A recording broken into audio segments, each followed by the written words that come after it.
नमस्कार दोस्तों। इंदौर के मिल और मीडिया के मजदूर, ये बात सुनने में उन लोगों को बहुत आश्चर्यजनक नहीं लगेगी जिन्होंने मिल खत्म होते हुए देखे। मैं इसका चश्मदीद रहा हूं। बहुत छोटा था लेकिन मैंने इस त्रासदी को बहुत नजदीक से देखा है। एक समय था जब इंदौर शहर को कपड़ा उद्योग के लिहाज से देश के कुछ चुनिंदा, जो उंगलियों पर गिने जा सके ऐसे शहरों में गिना जाता था। ये बात सभी जानते होंगे विशेषज्ञ। इंदौर में मिल की एक बड़ी परंपरा थी और श्रमिक इलाके वहां पर हुआ करते थे, या मजदूरों की बस्ती कह लीजिए, मजदूर का इलाका कह लीजिए, मिल एरिया जिसको कहते हैं। मिल एरिया शब्द का भी इस्तेमाल होता था। हमारा घर भी उसी में था और मेरे मित्रों के कई मित्रों के पिता जो हैं या परिवार के लोग हैं वो मिलों में काम करते थे। मिल सबसे बड़ा उद्योग था। सबसे ज्यादा तादाद में मिल में काम करने वाले कर्मचारी थे जिनके घर की आजीविका चलती थी। और यही वजह है कि बहुत बड़ा माइग्रेशन उस समय पर इंदौर के बड़ा होने में आधुनिक स्तर पर एक बहुत बड़ा कारण यह था कि बड़े तादाद में लोग आसपास से आते थे क्योंकि उन्हें पता था यहाँ रोजगार मिलेगा। मिलों की यह परंपरा बड़े लंबे समय तक चलती रही और उसके बाद में एक दिन अचानक मिल बंद होने शुरू हो गए। आत्महत्या होनी शुरू हो गई। किसी ने सब्जी की दुकान लगाकर कोशिश की, किसी ने कोई और काम करने की कोशिश की। सब लोग अपने लिए रोजगार की तलाश में गए। इतना बड़ा इससे इतने बड़ी चुनौती रोजगार की खड़ी हो गई थी कि संभव ही नहीं था कि सबको अकोमोडेट किया जा सके। और यही वजह रही कि लोग टूटना शुरू हो गए। उन्हें समझ में ही नहीं आता था कि कैसे मजदूरी करें, क्या करें।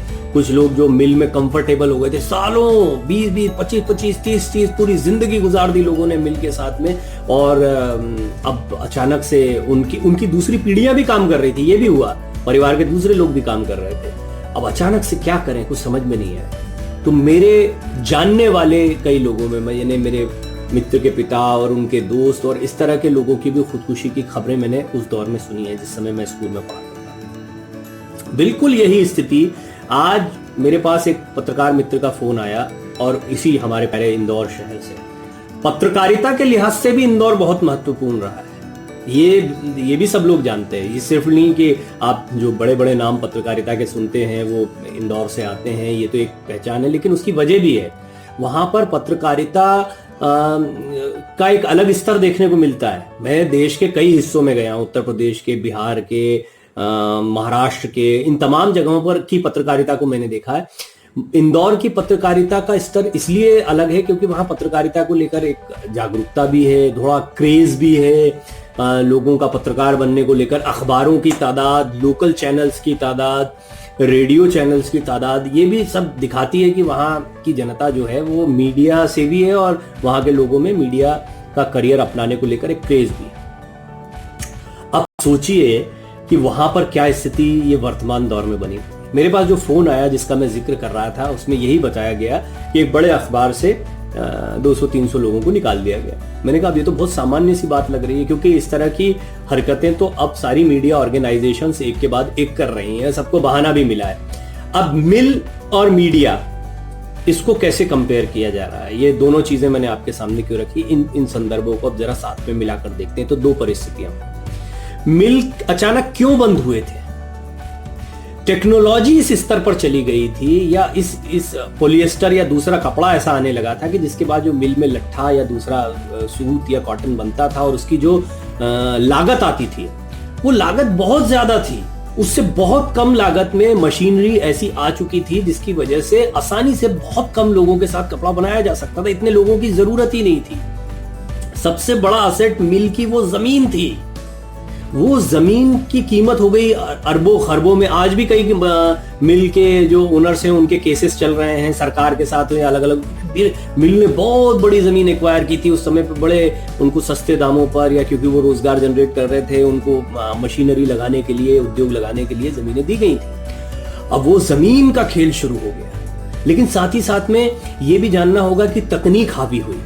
तकनीक हमेशा लोगों को, जो मजदूरी होती है उसको कमजोर करती है और इसकी मार उन्हीं लोगों पर पड़ती है जो मशीन की जगह काम कर रहे हैं। ये अब मेरी बात को बहुत गौर से सुनिएगा, ये बड़े काम की बात है। जो लोग भी मशीन की जगह काम कर रहे हैं वो एक दिन बहुत तेजी से रिप्लेस कर दिए जाएंगे, क्योंकि जितना काम वो करते हैं उससे कई गुना, 1000 गुना ज्यादा काम मशीन कर सकती है। ठीक वैसा ही है कि एक रिक्शा पुलर है या साइकिल से रिक्शा चलाने वाला है या फिर कोई और भी है, इसको बड़ा अमानवीय कहा जाता है, लेकिन एक समय पर यह परंपरा थी क्योंकि यह तरीका था।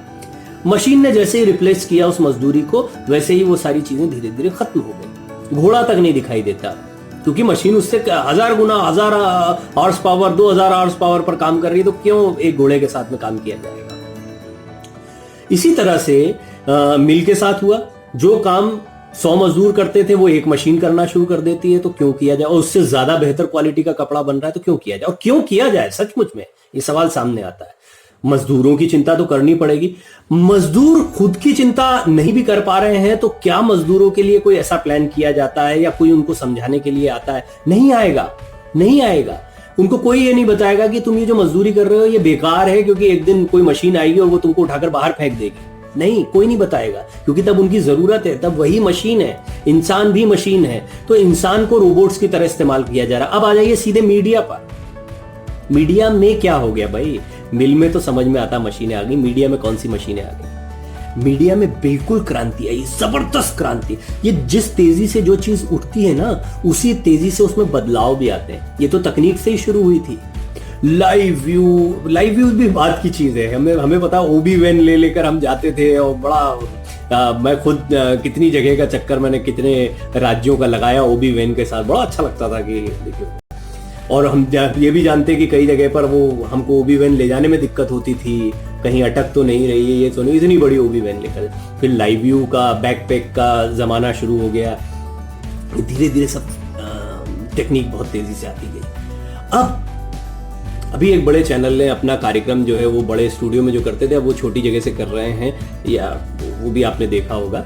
लेकिन ये एक उदाहरण है कि कैसे अब न्यूज चैनल को चलाना वैसा नहीं रह गया जैसा एक जमाने में। एक जमाने से क्या मतलब है, 10-15 साल पहले की बात कर रहा हूँ। मेरी शुरुआत तो उस समय पर हुई थी जब ये नया नया सब शुरू हो रहा था। मैंने तो नई जो तकनीक आई थी, भारी भरकम, और सब जब लीज लाइन डलती थी और ये डलता था, वो तो हम देखते थे कि अरे बाप रे, लंदन से, यहाँ से, वहां से तकनीकें आ रही हैं। क्या हुआ, वो इतनी सी होके रह गई है। ये फोन पर मैं आपसे अभी बात कर रहा हूँ, इसी पर मैं अपलोड कर दूंगा। यही सारे टेलीविजन चैनल अपना रहे हैं। अब जैसे ही ये लॉकडाउन का पीरियड आया, सारे नेताओं ने स्काइप डाउनलोड कर लिया, जूम डाउनलोड कर लिया, जिसको भी जो एप्लीकेशन मिला वो डाउनलोड कर लिया उन्होंने।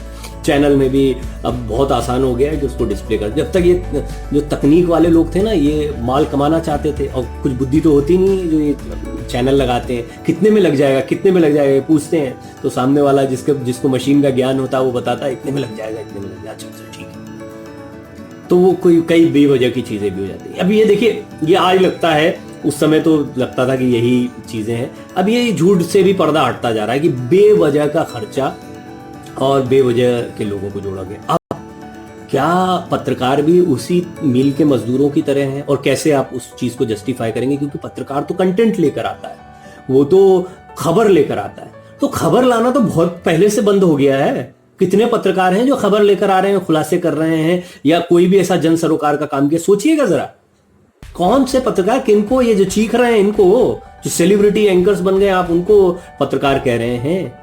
आप उनको पत्रकार कह रहे हैं जो अभी कुछ समय पहले तक एंकरिंग को सीख रहे थे और अब स्टार एंकर्स हैं, आप इनको पत्रकार कह रहे हैं?